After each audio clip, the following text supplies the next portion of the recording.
Hey up everybody, welcome back to Yorkshire Fab Shop. When we think about work holding in a lathe, we often jump to one of two methods. Number one being the traditional and fairly well recognised self-centering 3-jaw, and the other pretty well recognised, the independent 4-jaw. A couple of other common options is a collet chuck or collet holder, where we can grab square, round, hexagonal bar depending on what collets you've got, and then there's the face plate, which will pretty much hold everything else. There is one other less common method, and that is to turn in between centres.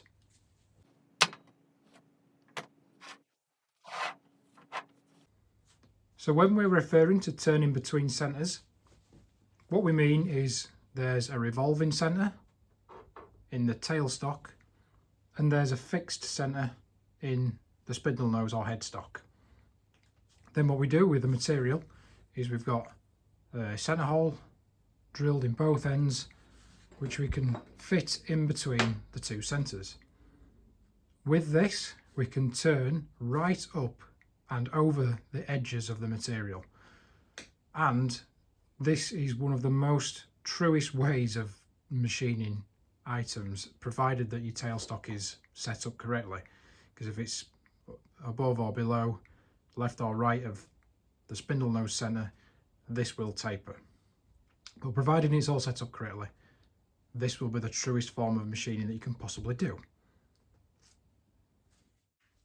As we've covered before and spoke a lot about in the last video, my lathe has got an American long nose taper, this one being an L0 size. Now with these, more often than not, they came with a tapered spindle bore as well. Now this one is no different, this has a tapered spindle bore, so what that means is we can mount a tapered object with a ground or machined centre point into this spindle nose and then mount work off it. Unfortunately, when I bought this lathe, it didn't come with anything like that I could fit into here. And the other issue I have is that is of an unknown taper. So I've measured it roughly using the trusty telescopic gauge. And what we can see is the furthest point away from the spindle nose bore is 100 thou roughly smaller than this end. Now that doesn't really refer to anything. And one thing I do have is a very large morse taper. I'm not sure what this is, 5.5, maybe a morse taper 6, I don't know, I haven't measured it. But what I do know is when I fit that into there, it doesn't fit. So the taper on this is too shallow for the taper that's in the spindle nose bore. So it definitely isn't a morse taper. What that does mean is I have no idea what it is, and I can't find any information on the internet about what this should be. I've seen one or two references to various other machines, but nothing to this machine specifically. So what we have got to do is manufacture a sleeve that will fit that, so that we can fit probably going to be a morse taper 4 centre of some description, and then we'll be able to turn between centres. So that's the plan today, is try and manufacture something that we can slide into there that is an adapter for a morse taper 4. So to manufacture this then, I've got a nice lump of supposedly EN8. I've got no reason to disbelieve that, pretty sure it is. And then we saw that earlier, but that is my morse taper 4 fixed centre. So we're going to machine the outside of this to match the taper in the spindle nose, and then we'll machine the bore of this to match the morse taper 4 centre as well. Now turning at that depth is going to be tricky, I feel, but what I do have is a morse taper 4 reamer, which might save us, might dig us out of trouble if we can't machine to the bottom of there. So the only way that we're going to be able to determine what that taper is by indicating the compound slide into that somehow. Now obviously getting right to the bottom of there is going to be impossible unless I had something that was perfectly flat that I could somehow clamp into there and indicate off that, but I don't have anything like that. But what I do have is my very nice Mitutoyo test indicator, which I haven't used yet, so this is a bit of an exciting moment for me. For the first time I've had this out.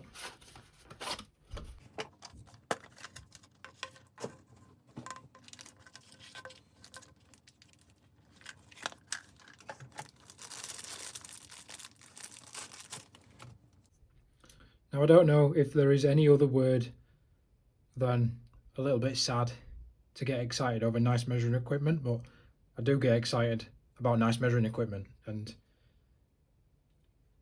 I think you'll agree that that is quite a nice little DTI. So we're going to run that along the inside of there, and we can get maybe 2 inches into that. So if we can get half of the bore, then that should be good enough.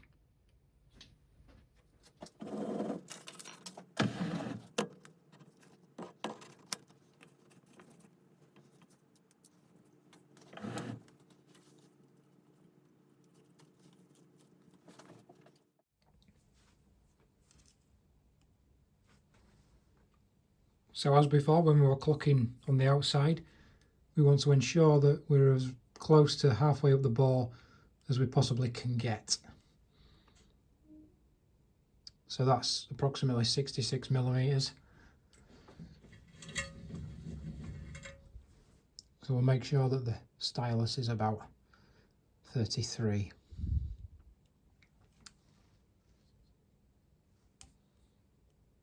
Which it is.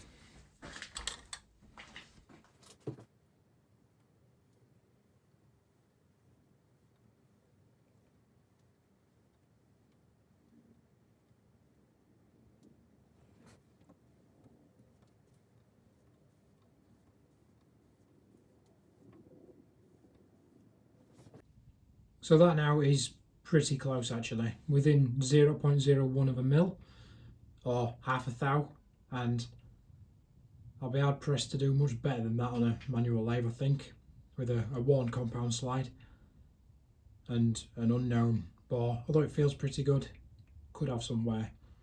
So that is about as good as I'm probably going to get it. So we'll tighten everything down, we'll double check it again, and hopefully it stays where it is.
With that fully machined now, give the bore a quick clean. that's a pretty decent fit in there now. So much so that I have to tap it out from the other side. Job's left to do then. We've got to machine the bore down to a morse taper 4. And what I'm going to do is thread the bottom of this so that I can slide hammer it out, because getting to the back side of this machine is a little awkward. Space is a bit tight. So we can leave that in situ and we can drill through and then go in with either a small boring bar or the reamer. I suspect we'll bore most of that out first, and then if we have to, we'll tickle it out with the reamer afterwards.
With the clearance hole now drilled into the end of that adapter, the next job is to machine the morse taper 4 taper into that so that I can fit the morse taper 4 centre. What I've done is I've clocked it at 0 and 0, those two positions, or as near as I can get it, and within about half a thou, but that's near enough. The next job now is to do the same exercise but on this section of the taper, just run up and along it, and then we can dial the compound slide in so that I can get the correct angle for the taper. It's important to know that we've got to clock this side of the taper because we're setting the compound slide up so that we can machine the widest part of the bore at the tailstock end. If we clocked this side, the compound slide would be facing the wrong way and we'd end up turning the largest part of the taper in the bottom of the hole, and obviously we can't fit the taper then. So it's just something to be aware.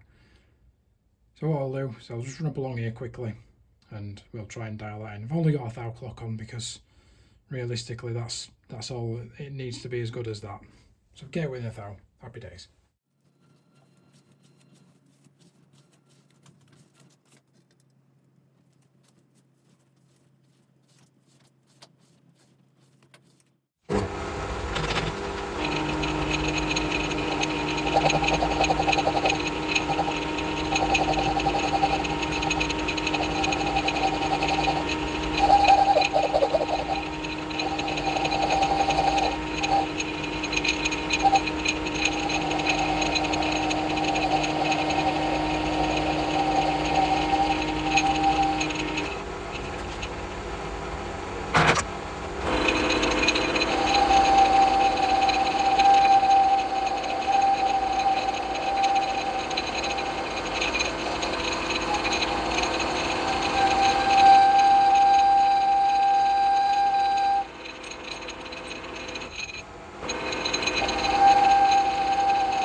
So I've just dropped the taper into this adapter and I'm afraid to say that I now can't get it back out. So I didn't knock it home, I didn't hit it particularly hard, or I hit it at all actually, I just threw it in by hand, and I now can't get that back out. So I'm pretty happy that the fit between the centre and the adapter is a good one. I was a bit worried about the finish, but the finish inevitably was okay, and now I can't get that back out. But in any case, I can always drill the back, which I've yet to finish, and then I can eject it that way if I need to. But I don't think I'll be using this because this lathe's got a morse taper 3, and that one doesn't fit this lathe, so it's no big deal if it stays in there. So what I've done is we've got the 10th clock set up, so it's a 0.0001 thou clock, just to check the run out on this. Now you can see there's a bit of wear on the end. This wasn't a new centre, this was a second-hand one. Bit of wear on the end, but nothing catastrophic. So I've moved the DTI back onto a ground bit that hasn't got any damage. And to do a run out check now,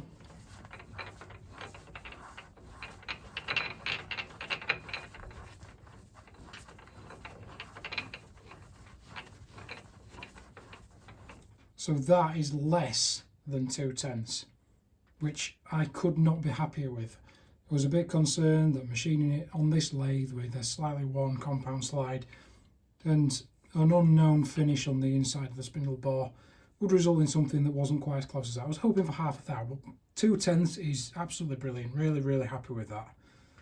So really all that's left to do now is to throw a ground mandrel or ground object into this so that we can clock the tailstock into the centre, because I guarantee that the tailstock is not in line. It'll be close, but it won't be perfect. So to do the checks then, I've got this ground mandrel. The surface finish is okay, and checking it with the digital caliper, we can see that end is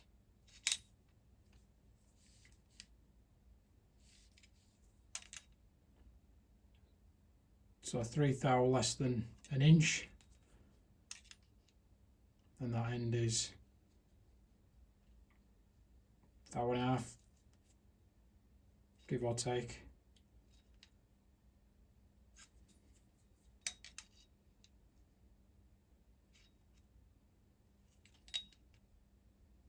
Yeah, 2.5.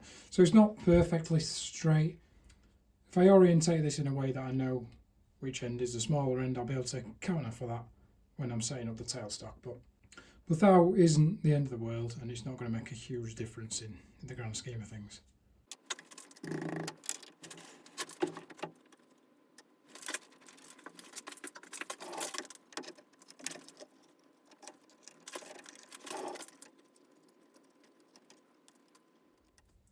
So to do the checks then, we're going to run the DTI up and down this. So first of all, we're at tool centre height, or as close to the centre as we can get. Check to see how far left to right it is, and then we can run along the top and check essentially how high or low this end is in comparison to that end.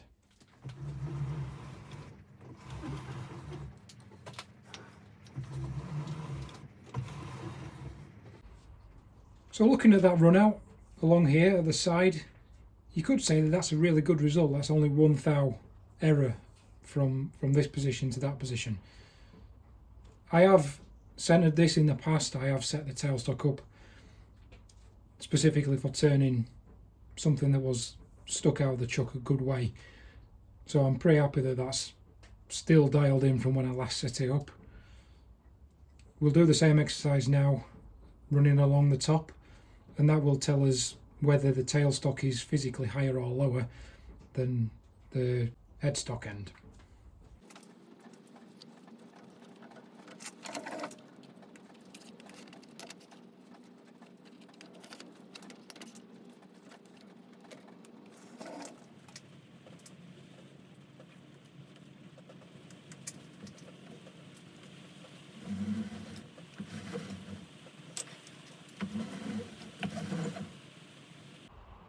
So that is telling us that, surprisingly, really surprisingly in fact, that the tailstock is actually higher than the headstock.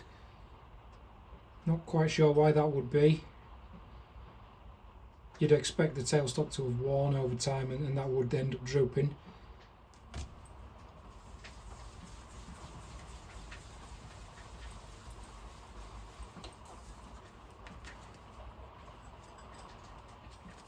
Because I'm not satisfied by the fact that the tailstock is higher than the headstock, I've fully extended the tailstock and done the same. We'll do the same exercise now, so we'll make sure that this is still higher than the headstock.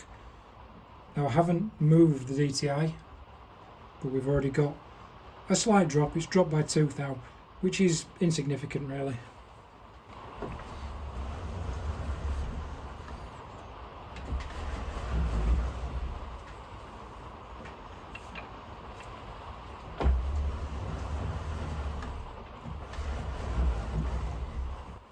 So that's kind of what we expected there. The tailstock is further out.